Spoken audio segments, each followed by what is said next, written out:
Hey friends, I wanted to share today a little bit about some reflections I've been having on the current national conversation about race, police brutality, but specifically through the lens of our lectionary passage this week from Genesis, specifically the story about Sarah and Hagar and Ishmael and Isaac, and as it relates to fear.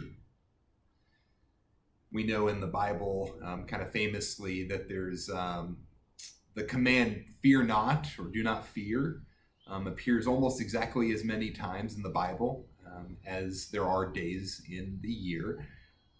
It's very fair to say that one of the central themes in all of Scripture is God attending to our natural, our biological need to fear things that are different from us, that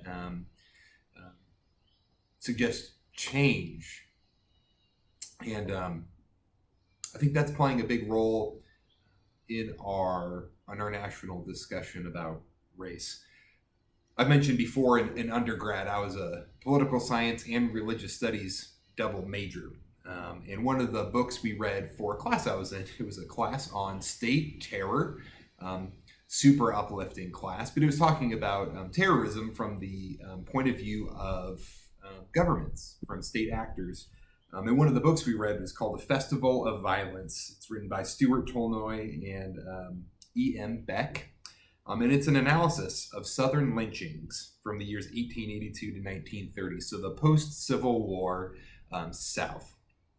And what this book goes into detail is they document every instance of lynching that took place in the United States, and specifically analyze when were lynchings most common, were they predictable, right?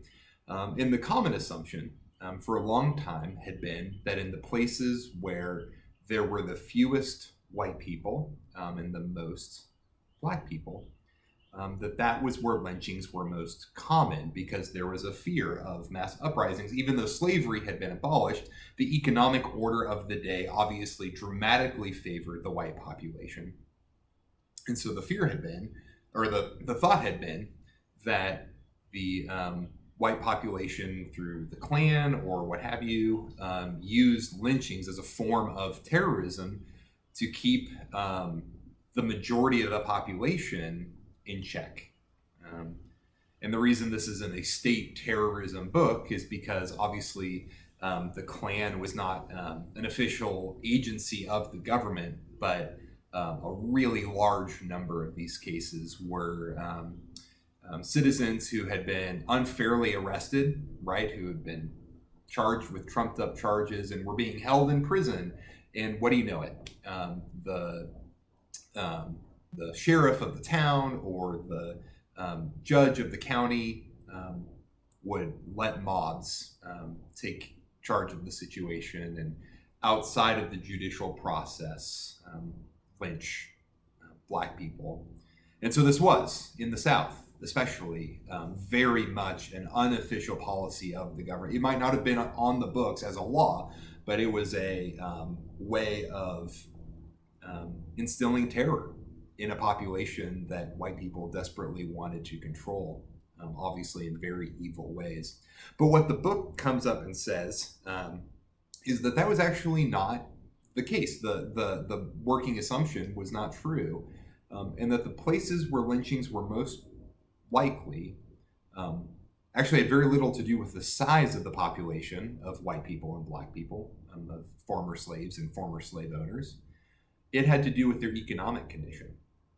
In that where the affluence, the collective affluence of the black population began to approach the affluence of the white population, that was where lynchings were most common. In other words, where there was a perceived threat that former slaves might start to have actual economic equality with white people, and not even just white people, but especially poorer white people, that is where lynchings were most common. And so you can see, right, that there was a very strong correlation between people's sense that their economic status, right, even if they were poor white people, that they felt that they had an economic status that was at least above former slaves, right, that where they started to sense that shift was where they began to fear a loss of their power in society.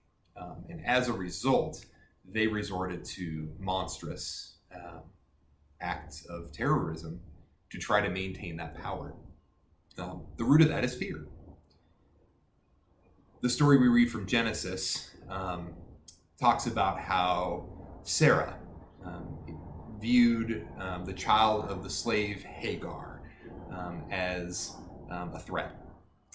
She saw Isaac and Ishmael playing with one another, and that as they were playing, that she grew angry and banished Hagar, or had her husband banish Hagar and Ishmael to the desert, where she certainly hoped they would at least be exiled, but quite likely being exiled into the wilderness, that they could very, very well die.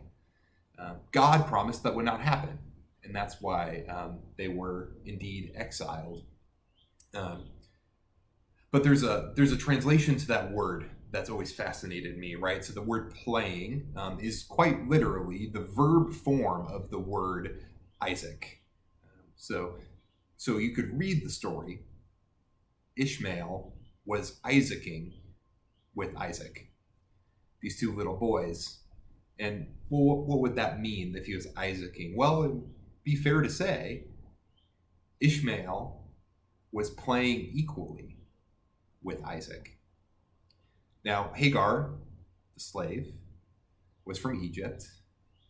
Sarah and her family were from, they were from Haran, we think, right? That they were from what is now northeastern Turkey. They were from two different tribes, for sure. And Sarah knew well that the promise that God had made to Abraham was supposed to be bestowed to her and to her descendants. And so in her mind, Isaac was the rightful heir of this promise of God. She saw Isaac and Ishmael as playing as equals, and she could not tolerate it. There was fear in her that this promise that God had made to her and her children might also be bestowed on Ishmael and Hagar and these other people who she did not see eye to eye with, who were different than her.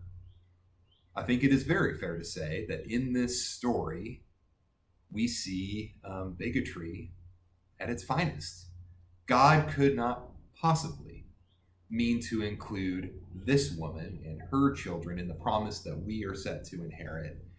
She was fearful, and so she acted irrationally and harmfully towards someone who did not deserve it.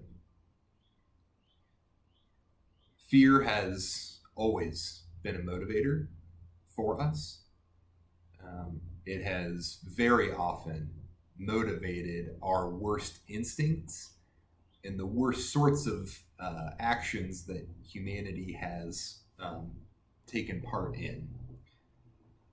And so as the Black Lives Matter movement continues, as we have national conversations about race as it relates to our politics and our law enforcement and all sorts of other institutions and ways of life, we need to keep that close in mind, that the Bible is adamant that we not let fear dictate our policy, that we not let fear dictate our actions, that we should care for those who are different than us.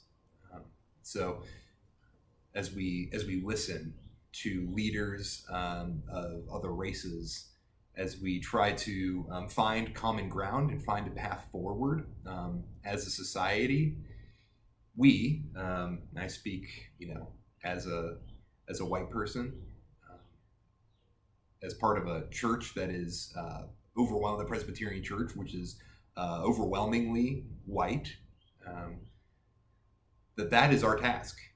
That is our calling, is to check our fear and to imagine a world together that is one of abundance and is one where God's ethics, Christ's ethics of love and joy and hope and peace can guide us, and not let the worst instincts that we have keep us from imagining what might be possible.